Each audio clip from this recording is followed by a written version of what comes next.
الفيديو ده علشان نفرق بين البقدونس والكزبرة.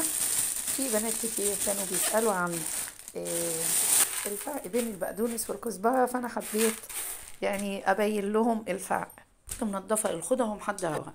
الصغيرة دي الحزم اللي بتبقى صغيرة هي دي البقدونس. الكزبرة بتبقى عيدانها طويلة والورقة بتاعتها عريضة.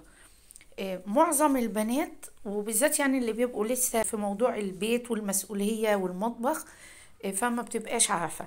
الكزبرة ريحتها حلوة وبتبقى ليها ريحة عالية شوية عن البقدونس. بصوا ورقة الكزبرة تحسي انها مفرودة وعريضة. بصي ورقة البقدونس صغيرة، يعني بتبقى وحداية بس كده وجنب بعضيهم. لكن الكزبرة الورقة بتاعتها تحس ان هي تلاتة. العود زي ما قلت لكم العود بتاعها طويل، البقدونس عوده رفيع وصغير قصير.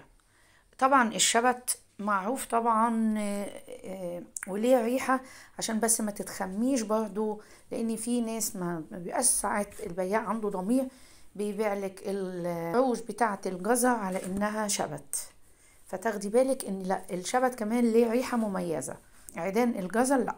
هنا بقى الخضرة لازم تتغسل مرة واتنين وتلاتة، وتنقعيها وتكبي المية منها وتفضلي. انا معلش مسرعة الفيديو بس انا عشان بنات كتير سألت الفرق بين البقدونس والكزبرة، انا حبيت اني انا وانا بعمل اوريها لكم بالمرة.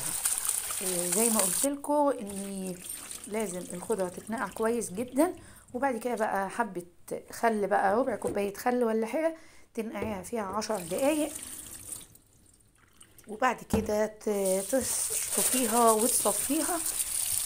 طبعا لو هتعملي فلافل او هتعملي محشي هتحطيها على طول، مش هتعملي حاجة زي كده هتقدري تكيسيها.